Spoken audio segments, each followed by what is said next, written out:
কোন দিন জানি আসবে গ্রেফতারি জগৎবাসী গো, কোন দিন জানি আসবে গ্রেফতারি।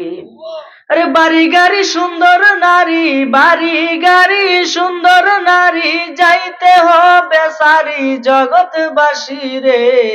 কোন দিন জানি আসবে গ্রেফতারি, কোন দিন জানি আসবে গ্রেফতারি জগৎবাসী গো, কোন দিন জানি আসবে গ্রেফতারি।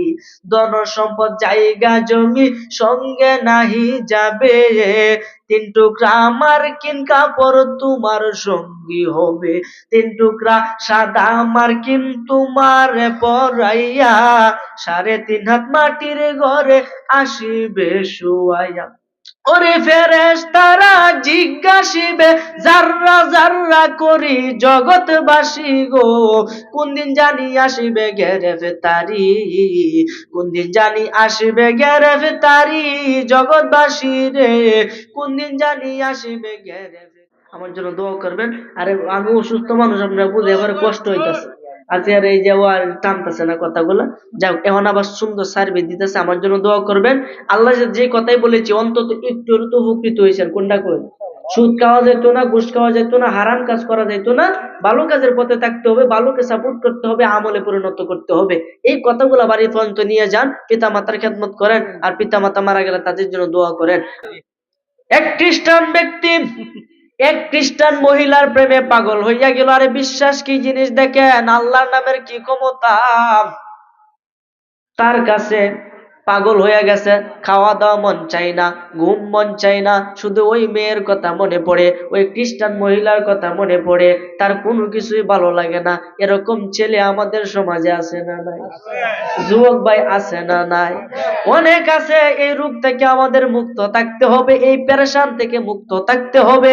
যখন এই খ্রিস্টান মহিলার প্রেমে পাগল হয়ে গেল, কিছুদিন পরে ওই এলাকার মধ্যে একটা আল্লাহর ওলি ছিল, নাম হলো আতাউল আকবর। নাম কি? আতাউল আকবর রহমতুল্লাহ আলাই। উনার যুগে এই ঘটনাটা যখন হইল, ওই খ্রিস্টান ব্যক্তি ওই হুজুরের খেদমতে তার কাছে দাঁড়াইলো।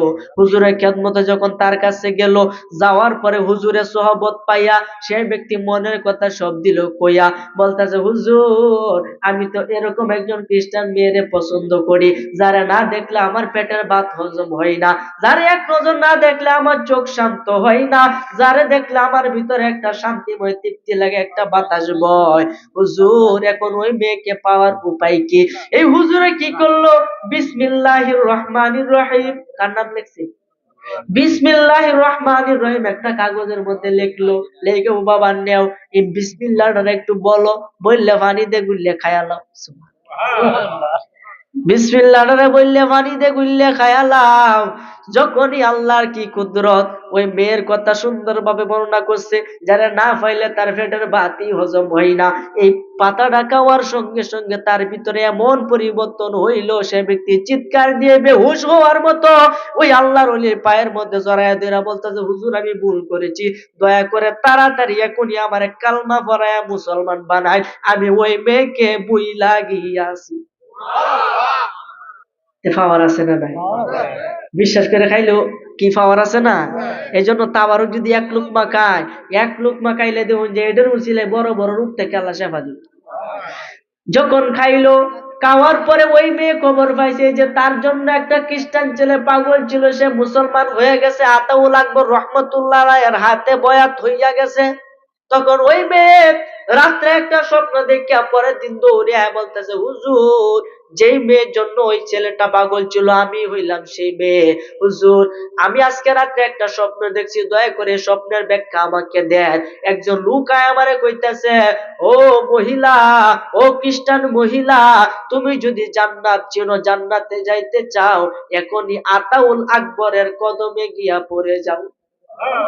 হুজুর এই স্বপ্নের ব্যাখ্যা কি, আর জান্নাত কি, জান্নাতে আমি কিভাবে যাব? ওই আতাউল আকবর রহমতুল্লাহ আলাই উনি বলতেছে, মা যদি জান্নাতে তুমি ঢুকতে চাও, আগে তোমাকে জান্নাতের দরজা খুলতে হবে। কি করতে হবে? খুলতে হবে। হুজুর জান্নাতের দরজা আমি কিভাবে খুলবো? তখন বলতেছে তুমি পাঠ করো বিসমিল্লাহির রহমানির রহিম। সুবহানাল্লাহ। এই বিসমিল্লাহ মানে কি মধ্যে পাইলো? এই বিসমিল্লাহ শরীফের আমেল ছিল ওই আতাউল আকবর, সে আমল করছে বিসমিল্লাহ শরীফের মুয়াক্কিল স্বয়ং জিব্রাইল তার হয়ে গেছে। সুবহানাল্লাহ বলে। জিব্রাইল তার কাজ করে দেয়, তো তুমি পড়ো বিসমিল্লাহির রহমানির রহিম। যখন ওই মেয়েটা বিসমিল্লাহির রহমানির রহিম পড়লো, খোদা কি কসম, তার ভিতরে মাদানি পরিবর্তন শুরু হয়ে গেল। সে পরিবর্তন হয়ে বলতেছে হুজুর আমি আর কিছু চাই না, আমাকে ইসলাম সম্পর্কে বলুন, ইসলাম সম্পর্কে বলুন।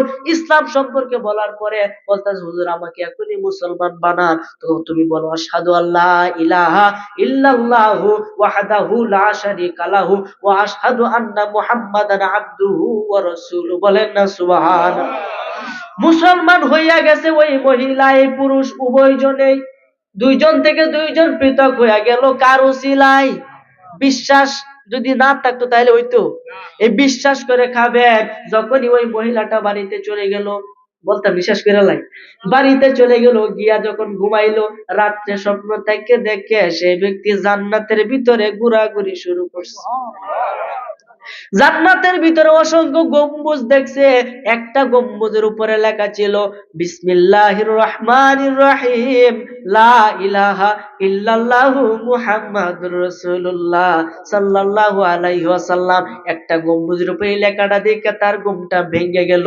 ঘুম থেকে উঠে বলতেছে মাওলা, এত সুন্দর জান্নাত যেটার ভিতরে তুমি আমাকে এখনই প্রবেশ করাইছিলা, আর এখনই এটার ভিতর থেকে আমাকে বাহির কইরা দিলা।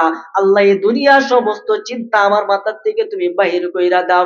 এই কথাটা বলা শেষ, মোনাজাত করা শেষ, সঙ্গে সঙ্গে তার ঘরে ছাদটা তার মাথার মধ্যে ভাঙ্গিয়া পড়ছে। পড়ার পরে সে শহীদ হইয়া গেছে। শহীদ হওয়ার পরে চিরদিনের জন্য জান্নাতে চলে গেছে। কার ক্ষমতা? এই জন্য বিশ্বাস করে খাবেন। হুজুরের কাছে দোয়া চাই, আপনাদের কাছে দোয়া চাই। এতক্ষণ যে কথা কইছি কেউ কষ্ট পাইছে? রাহুল কাছে না না না, আজকে না, ইনশাল্লাহ আরেকদিন আমার জন্য দোয়া করবেন। না না না না, বিয়ের কথা এগুলো আমি তো বয়ান নিয়ে খুলছি। হুজুরে বয়ার কেড়ে কিন্তু আমার বেদ দিবে হইতাছে। আল্লাহ চান। আচ্ছা আচ্ছা আচ্ছা, কইতাছি কইতাছি।